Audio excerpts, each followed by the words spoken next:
Admiral Carrack stood at the observation deck of the Stellar Dominion, his massive dreadnought that served as the flagship of the Zenthian Empire's Third Fleet. His crystalline exoskeleton caught the light of distant stars, creating an intimidating display of prismatic reflections that matched his status as one of the Empire's most decorated commanders. Below him, spread across the vast expanse of space, floated nearly 300 warships of varying sizes, each one a testament to Zenthian technological superiority. "Display the human fleet configurations again," he commanded, his secondary voice chambers creating the harmonics that denoted authority in Zenthian speech. The holographic display materialized before him, showing the crude vessels that humanity had cobbled together in their brief century of space exploration. First Lieutenant Vix, her smaller frame still impressive by any non-Zenthian standards, manipulated the controls with her neural interface. The largest human vessel we've detected is approximately 1/8 the size of the Stellar Dominion. Admiral, their hulls appear to be primarily composed of titanium alloys and carbon composites. Energy readings suggest primitive fusion drives. Carax's mandibles clicked in amusement. The sound echoed across the command deck, causing several junior officers to vibrate their thoracic plates in synchronized agreement. "Remarkable," he mused, "that such a young species would dare to resist our expansion. Have they not studied history? Do they not understand that the Zenthian Empire has conquered 47 species across 12,000 light-years? They are surprisingly resistant to diplomatic overtures." "Admiral," Vix replied, "our ambassadors report that humans rejected our offer of protectorate status without even considering the benefits." The Admiral's crystalline structure shifted colors slightly, displaying the deep purple of contemplation.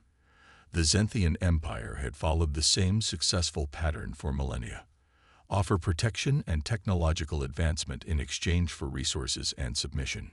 Most species eagerly accepted. Those who refused typically fell within days of the first military engagement. "Show me their defensive formations around their colony world." Mars, was it? The holographic display shifted, showing a scattered arrangement of small vessels positioned around the red planet. The humans had established their first major off-world colony there just 30 years ago, and now it would become an example to others who might consider defying the Empire. Their formation appears chaotic. "Admiral," the tactical officer, Nexus, observed, "no discernible pattern or strategy. They seem to be positioned almost randomly." Carax's crystalline thorax vibrated with laughter, as expected from primitives. "They barely understand space combat. Prepare the fleet for transition. We'll emerge 50,000 kilometers from their outer patrol line. The sight of our full fleet should be enough to trigger their survival instincts." As the crew prepared for faster-than-light transition, Carax received a priority communication from the Empire's intelligence division. He absorbed the data through his neural interface. Humans had been observed conducting what appeared to be suicide runs in previous small-scale engagements with Zenthian scout ships. The intelligence officer suggested caution. Carax dismissed the warning with a gesture. "Desperate tactics from a desperate species," he announced to his command staff. "They throw away their lives because they know they cannot win conventionally. Such behavior will only hasten their defeat." The fleet made the transition seamlessly, appearing as a wall of massive warships against the backdrop of Mars. Carax waited for the panic, for the scattered retreat he had seen countless times before. Instead, the human ships maintained their positions. "They're not running," Vix observed, her tone carrying a hint of concern. "Send the standard final warning," Carax commanded. "Let them know that their destruction is otherwise assured." The communication was sent, and the response came almost immediately.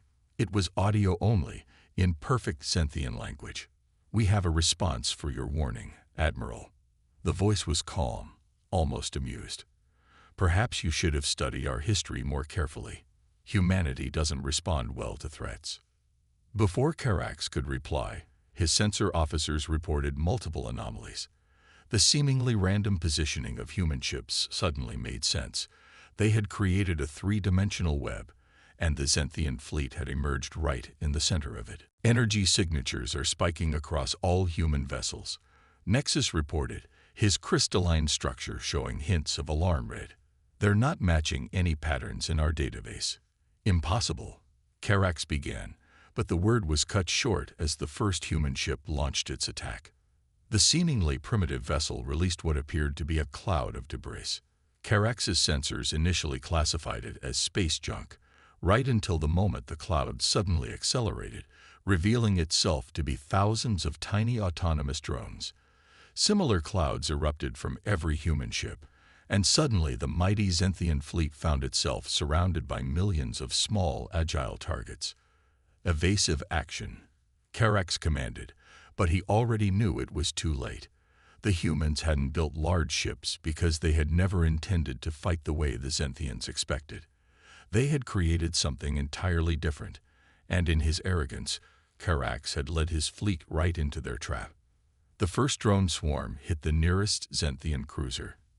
Individually, their impacts were negligible, but thousands striking simultaneously overwhelmed the shield harmonics. The cruiser's defenses, designed to repel large-scale energy weapons and traditional projectiles, flickered and failed against this unconventional attack. As Karax watched in growing horror, the human ships began to move, their seemingly random placement revealing itself to be a carefully choreographed battle plan. They weren't primitive at all. They had simply chosen to fight in a way that no species in the Empire's long history had ever attempted. The battle for Mars was about to begin, and for the first time in his long career, Admiral Karax felt something he had never expected to experience in combat against such a young species: fear. The command deck of the Stellar Dominion erupted into chaos as swarms of human drones breached the outer defense perimeter. Admiral Karax's crystalline form pulsed with rapid color changes, from the deep purple of contemplation to the bright red of combat alertness. Multiple hull breaches reported on vessels 7 through 15. First Lieutenant Vix announced, her neural interface struggling to process the flood of incoming data. The human drones they're reconfiguring themselves after impact. They're becoming some kind of boarding devices. Karax watched in disbelief as the tactical display showed dozens of his ships being simultaneously infiltrated. The humans hadn't just created weapon platforms. They'd developed adaptive technology that could shift from offensive to infiltration modes within seconds. Launch our fighter squadrons, he commanded. They're small enough to engage these drones effectively. But even as he gave the order, a new threat emerged. The human ships, previously holding their positions in their web-like formation, began to move. Unlike the rigid, predictable formations favored by the Zenthian Empire, these vessels moved like a school of fish, their movements fluid and synchronized. They created patterns that seemed chaotic at first glance, but revealed themselves to be intricately coordinated. Admiral, Tactical Officer Nexus called out, his voice carrying harmonics of urgency. We're detecting energy buildups within the human fleet. But the signatures, they're not matching any known weapon configurations. Before Karax could respond, brilliant beams of energy erupted from the human vessels. But instead of striking his ships directly, they intersected with each other, creating a web of destructive energy that caught several Zenthian vessels in its nodes. Where the beams crossed, space itself seemed to distort. Impossible, Karax whispered. They've weaponized gravitational distortion. The human commander's voice came through again, still eerily calm. You assumed our smaller ships meant inferior technology. Admiral, we simply chose to invest our resources differently. While you built bigger, we built smarter.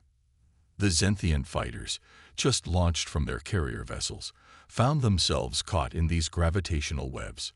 Their pilots, trained to deal with conventional weapons, had no defense against localized space-time distortions. Karax watched helplessly as entire squadrons were torn apart by forces they couldn't evade or resist. Status report on the infected vessels, Karax demanded, referring to the ships that had been boarded by the transformed drones. Sir, we've lost all contact with 11 ships, Vix reported. The drones. They're not just boarding devices. They're carrying some kind of viral AI. It's overriding our control systems, turning our own ships against us. As if to emphasize this point, one of the Zenthian cruisers suddenly turned its weapons on its companions. Its crystal matrix shields, designed to be impenetrable from the outside, offered no protection against an enemy that had taken control from within. The humans. Nexus observed, his crystalline structure showing bands of analytical blue. They studied us. All our advantages, our superior size, our crystalline technology, our hierarchical command structure. They turned them into weaknesses. Carax felt the truth of these words deeply. The humans hadn't tried to match Zenthian military might directly. Instead, they had developed countermeasures specifically designed to exploit the Empire's standardized tactics and technologies. Sir, Vex interrupted his thoughts, we're detecting new energy signatures. The human ships are reconfiguring themselves. The tactical display showed the truth of it. The human vessels, already surprisingly adaptable, were physically transforming. Some merged together into larger units, while others split into smaller, more maneuverable craft. They were changing their tactical approach in real time, adapting to the battlefield conditions. Send the signal, Carax commanded, his voice heavy with realization. All ships are to initiate emergency protocols. Dump all non-essential systems. Purge all networks that might be compromised by the human eye. Sir, Vix responded, her tone carrying both respect and concern. That will reduce our combat effectiveness by 60%. If we don't, we'll lose the entire fleet, Carax replied. The humans, they're not fighting a battle. They're conducting a symphony of warfare, and we're playing directly into their composition. As if proving his point, the human vessels began their next movement. The smaller ships darted between the larger Zenthian vessels, their maneuvers so precise they could slip through the gaps in shield coverage. Each pass left behind more of the transforming drones, while the gravitational webs continued to restrict the battlefield, herding the Zenthian fleet into ever more compromising positions. Send a priority message to High Command, Carax ordered. Tell them. He paused, his crystalline form shifting to the deep blue of profound realization. Tell them we gravely underestimated human military capabilities. These are not the actions of a primitive species.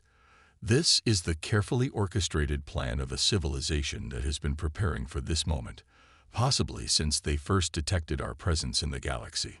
The battle for Mars continued to unfold, but Admiral Carax already knew the outcome. His mighty fleet, pride of the Zenthian Empire, was being systematically dismantled by an enemy that had turned their every assumption against them. The humans hadn't built warships to match Zenthian might. They had reimagined warfare itself. And as his flagship shuddered under another coordinated assault, Carax realized that this battle would change more than just the fate of Mars. It would forever transform the way the Zenthian Empire viewed humanity, and perhaps the way they viewed themselves. Want me to continue with Part 3? The story is building towards revealing more of humanity's hidden capabilities and the full scope of their preparation for this confrontation. The Stellar Dominion's command center, once a model of Zenthian efficiency, now flickered with emergency lighting as system after system reported critical failures. Admiral Carax interfaced directly with his ship's neural network, desperately trying to maintain control of what remained of his fleet. New contact signatures detected. Nexus announced, his crystalline form pulsing with alarm patterns. Emerging from Mars' polar regions, they're coming from under the surface. The tactical display revealed what the humans had been hiding. Massive hangar doors were opening in Mars ice caps, revealing installations that had been completely invisible to Zenthian reconnaissance. From these hidden bases emerged a new wave of vessels, but these were different from anything they'd seen before. By the first crystal, Vix whispered, her voice harmonics trembling. Those aren't ships, they're platforms of some kind. The new contacts were indeed unlike traditional warships. They were geometric structures resembling massive crystalline formations that eerily mimicked Xenthian architecture. As they rose from Mars' surface, they began to emit energy patterns that interfered with the Xenthian ship's crystalline matrices. "They've been studying our technology at a fundamental level," Karax realized. "Those structures, they're resonating with our ship's crystal cores." The human commander's voice returned, this time with a hint of pride. "Did you think Mars was just a colony, Admiral? It's been our testing ground, our laboratory. Every piece of Xenthian technology we could salvage, every scrap of data we could gather, it all came here. We've spent decades learning how to counter your every advantage." The geometric platforms began to pulse with energy, sending out waves that made the crystalline structures of Xenthian ships vibrate at their resonant frequencies. Across the fleet, crystal matrix shields began to shatter, their carefully maintained harmonics disrupted by the humans' precisely calculated attacks. Multiple ships reporting critical crystal matrix destabilization. Vix reported, her own crystalline form showing stress fractures from the resonance. The humans, they're not just attacking our ships, they're attacking us at a biological level. Karax felt it too, the uncomfortable vibration that threatened to shatter his exoskeleton. The humans hadn't just prepared to fight Xenthian ships. They'd developed weapons that targeted the very crystalline nature of Xenthian physiology. "Launch the quantum torpedoes," Karax commanded. "Full spread. Target those platforms." But even as the orders were given, the human fleet demonstrated another surprise. The smaller ships that had been harassing them suddenly linked together, forming massive energy absorption arrays. The quantum torpedoes, the pride of Xenthian weapons technology, were caught in these arrays and their energy was simply redirected. "Impossible," Nexus muttered, his tactical display showing the energy from their weapons being channeled through the human ships and fed into the geometric platforms, making them even more powerful. "No," Karax corrected, "not impossible. Inevitable. They let us believe they were primitive. They showed us exactly what we expected to see: small ships, basic technology, limited capabilities. And we, in our arrogance, never questioned it." The battle continued to deteriorate. The human drone swarms, now reinforced by the geometric platform's disruptive emissions, were systematically disabling ship after ship. Xenthian crews, their crystalline bodies resonating painfully with the humans' attacks, were forced to abandon their posts. "Sir," Vix reported, her voice strained, "we're detecting new energy signatures from Mars' equatorial region. They're powering up something massive." The surface of Mars split open along predetermined lines, revealing what appeared to be a giant ring structure embedded within the planet itself. Energy began to course through the ring, creating a swirling vortex of power that made every sensor on the stellar dominion scream in alarm. "It's a weapon," Nexus realized, his tactical analysis streaming directly into the ship's network. "No, it's more than that. It's a gravity manipulation device of unprecedented scale." The human commander spoke again. "You should be honored, Admiral. You're about to witness the culmination of 30 years of human engineering. We didn't just build weapons, we transformed Mars itself into one." The ring structure began to pulse, sending out waves of gravitational distortion that made space itself twist and bend. Xenthian ships, already struggling with disabled shields and compromised crystal matrices, found themselves caught in artificial gravity wells that pulled them inexorably toward Mars' surface. "All ships, emergency temporal jump," Karax commanded, but the response from his fleet was devastating. "Temporal drives are offline," Vix reported. "The gravitational distortions are preventing proper calibration. We can't jump, we can't maintain position, we can't." Her voice trailed off as they watched another wave of human ships emerge from Mars' surface. These were different again. Sleek, predatory vessels that moved with impossible grace through the distorted spacetime around them. "They've mastered gravity manipulation," Karax realized. "All this time, While we relied on brute force and size, they were learning to control the fundamental forces of the universe itself. The battle for Mars had become something unprecedented in Xanthian history, not just a defeat, but a complete paradigm shift in warfare. The humans hadn't just prepared for this battle. They had transformed an entire planet into a weapon, waiting for the day the Xanthian Empire would make exactly the mistake they had just made. And as the gravity well continued to strengthen, pulling his mighty fleet toward what now seemed an inevitable doom, Admiral Carax finally understood the true depth of his species' arrogance and the price they would pay for it. The Stellar Dominion's bridge was barely recognizable now. Emergency containment fields flickered around fractured crystal sections, and the once proud command center had become a desperate last stand against an enemy that had outmaneuvered them at every turn. Multiple hull breaches on decks 3 through 17, Vix reported, her crystalline form showing deep stress fractures. The gravitational distortions are literally tearing our ships apart, Admiral. Carax watched as another wave of human vessels emerged from the artificial gravity wells surrounding Mars. These ships moved like liquid metal, their hulls morphing and adapting to the extreme gravitational conditions. They weren't just surviving in the distorted space, they were weaponizing it. "Sir," Nexus called out, his tactical displays showing new data, "we're detecting quantum signatures from Earth. They're opening something." The space between Earth and Mars suddenly lit up with a brilliant display of energy. A massive portal was forming, far larger than any temporal jump point the Xanthians had ever created. Through this gateway came humanity's final revelation, a fleet of ships that defied conventional physics. Those vessels, Vix observed, her scientific training overwhelming even her fear, their phase shifted. They're existing in multiple dimensional states simultaneously. The human commander's voice returned. "You see, Admiral, while you were building bigger ships, we were learning to fold space itself.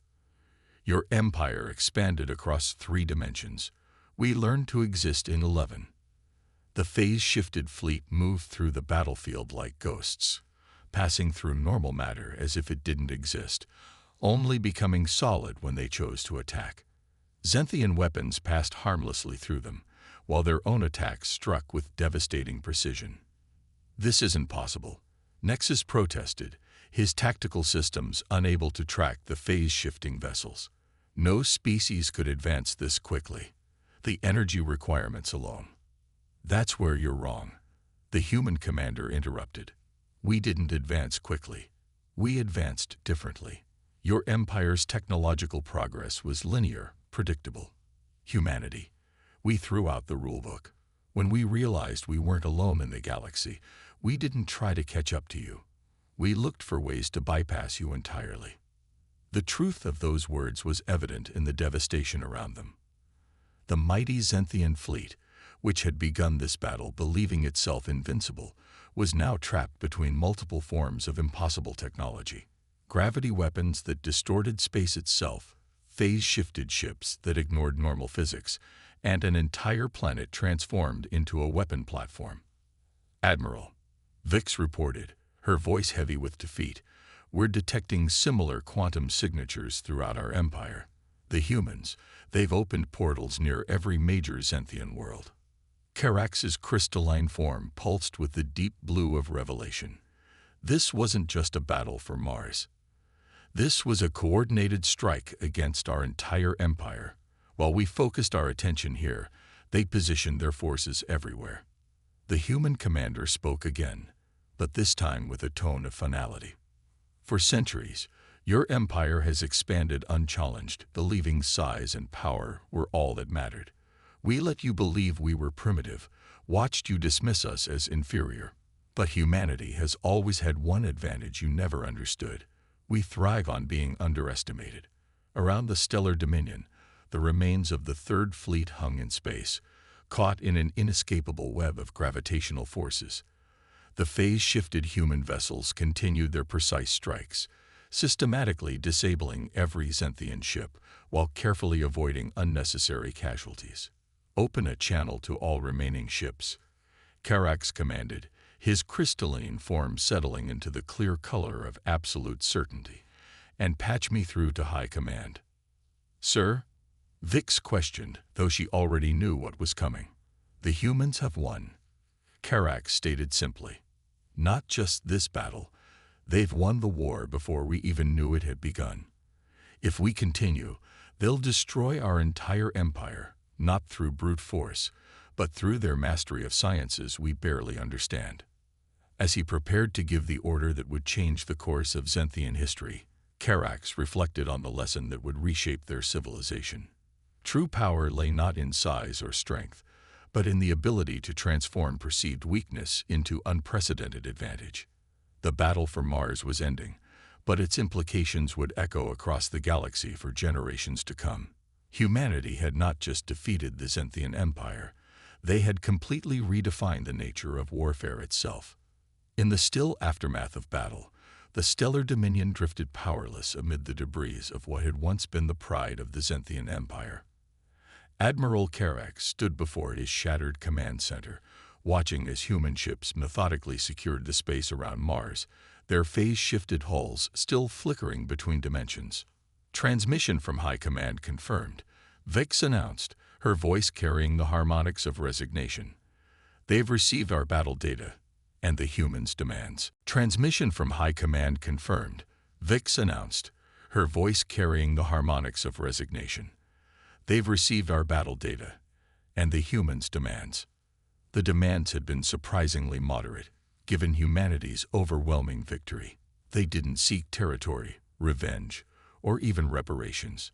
Instead, they asked for something that cut deeper into Zenthian pride: dialogue, equal diplomatic status, a complete reformulation of how the Empire interacted with other species. "Display the casualty reports," Karax commanded, his crystalline form now showing the clear, almost transparent coloration of profound humility. The numbers scrolled across the remaining functional screens. Despite the total devastation of the Zenthian fleet, actual casualties were minimal. The humans had systematically disabled their ships while going to extraordinary lengths to preserve Zenthian lives, a fact that made their victory even more impressive. "Sir," Nexus reported, his tactical systems finally stabilizing, "the humans are streaming data to all our remaining vessels. It's technical documentation. They're showing us how to stabilize our crystal matrices against the resonance damage." The human commander's voice returned, but this time without any trace of triumph. "Your crew's lives are more important than our victory, Admiral. We developed these countermeasures to force surrender, not to cause extinction. Let us help you save your people." Karax watched as human engineering crews, protected by their phase-shift technology, began assisting damaged Zenthian vessels. Their efficiency was remarkable. They understood Zenthian technology so thoroughly that in some cases, they were teaching his own engineers better ways to maintain their systems. "They could have destroyed us completely," Vix observed, her scientific curiosity overtaking her military discipline. "Their mastery of gravitational manipulation, phase-shift technology, dimensional engineering, they could have wiped out our entire civilization. But they didn't," Karax replied, his voice carrying new harmonics of understanding. "Because this wasn't about destruction. This was about transformation." Through the viewport, Mars had become visible again as the gravitational distortion subsided. The massive ring structure was powering down, and the geometric platforms were retreating to their hidden bases. The humans were standing down their superweapons even before formal surrender negotiations had begun. "Admiral," the human commander spoke again, "we're ready to begin diplomatic discussions whenever you are. We have much to share, and perhaps much to learn from each other as well." Karax's crystalline structure shifted to a new color, one that few Zenthians had ever displayed before: the swirling, iridescent pattern of radical acceptance. "You knew, didn't you? You knew that the only way to change the Empire was to defeat us so thoroughly that we could not deny the need for change. We studied your history, Admiral. Your empire has been shaped by victory for so long that only defeat could reshape it, but not defeat through destruction. defeat through demonstration of a better way. The truth of those words resonated through the shattered bridge. The humans hadn't just beaten them. They had shown them an entirely new path forward. Their victory wasn't about military superiority. It was about proving that cooperation and innovation could triumph over brute force and arrogance. "Send word to High Command," Karax commanded, his voice now carrying the harmonics of certainty. Tell them that today marks not the fall of the Zenthian Empire, but its transformation. We have been given a gift, the opportunity to become something greater than conquerors." As the messages were sent, Karax watched the human ships continuing their rescue operations. They moved with precision and purpose, each action calculated to save lives and preserve knowledge. This, he realized, was true power, not the ability to destroy, but the wisdom to know when and how to show mercy. The Battle of Mars would be recorded in Zenthian history not as their greatest defeat, but as the moment they learned their greatest lesson. That true strength lies not in the size of one's fleet or the power of one's weapons, but in the ability to grow, adapt, and most importantly, to recognize when it's time to change. The age of the Zenthian Empire as conquerors had ended, but perhaps, Karax thought as he watched humans and Zenthians working together to repair the damage of battle, something far more valuable was about to begin. This is the conclusion of the story.